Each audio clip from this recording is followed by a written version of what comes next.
I was trying to make this clone of this game called Cube Mission in Unity. Basically, what you have to do is you're a cube, and you run around on all these platforms. Currently, there's just one square platform, but yeah.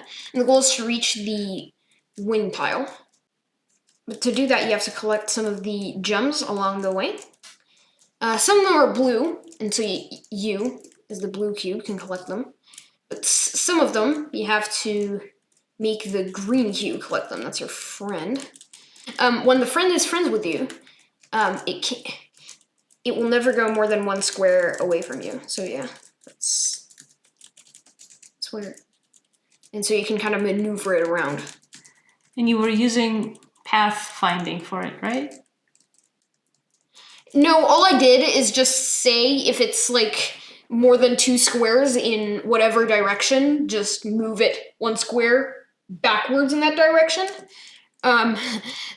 So that it never goes more than 1 square away in any direction. I'm nowhere near done with this. I still have to do a lot, like for example, there's no win cube, or no win tile, or whatever. I'm also planning to add crumbling tiles, which sort of after you step off of them, then they break and you can't use them anymore. In the game, there are also crates which you can sort of push around. So those are I think I'm going to represent those as like yellow cubes, and you can push them around. So it's not like the friend. And then there are also spikes, which just turn on and off, and when they're on, then you can't step on them. Anyway, so that's all stuff that I need to add. So the problem was that if I tried to add win cubes to the project, it didn't actually Y-sort them properly. Like, for example, these tiles, they're all properly Y-sorted. But if I add a win cube to them, then it would appear in front of it, even if it was actually behind them. So, yeah. The normal cubes are all sorted, and the win cubes are all sorted, but the win cubes are always in front of the normal cubes, which shouldn't be the case. So that's, currently I don't have an easy fix for this. I searched everything I could. I couldn't find anything. And I thought it was really beautiful the way you prepared the grid for this project. You actually did it in Illustrator. Yeah. But you turned it in a really smart way so that it looks 3D. Yeah, it's an isometric. So what I did is I rotated. So I just made a grid. What I did is I just had a normal grid, which, looked like this. Of course, it was way bigger than 3x3, but yeah. Then I rotated it 45 degrees. So I rotated it 45 degrees, which looks like this.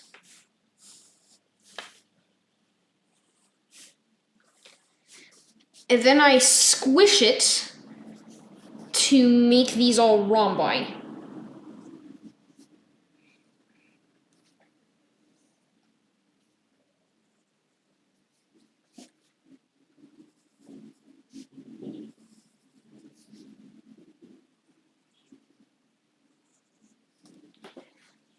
So there we go. That's what I did. But now the question is, what scaling factor should I squish by?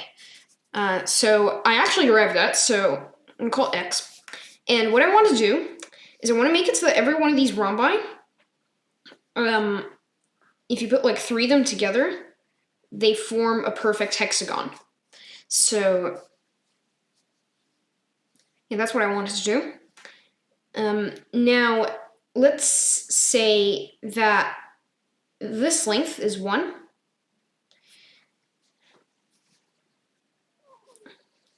Then what's this length? Well, this shape is an equilateral triangle. This is getting messy. This shape is an equilateral triangle. And I happen to know that the height of an equilateral triangle is √3/2. And so I just have two of those. So it's times 2, which is √3. So it's √3. So if this length is 1, this length is going to be √3, which means that this length is 1. This length is going to be 1/√3, which is going to be the scaling factor, which happens to be, I memorized it, 0.57735502 and stuff.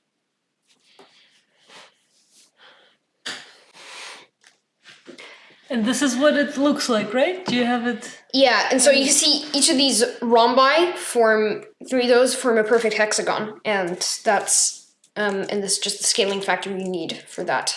And it's like the top of the cube to make it look 3D, right?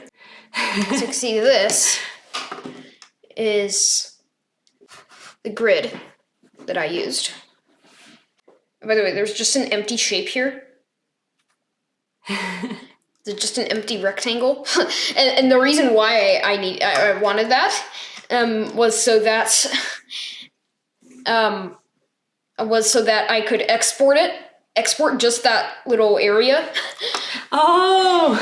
and so then I just have this like sprite with nothing in it that I could use as a whole.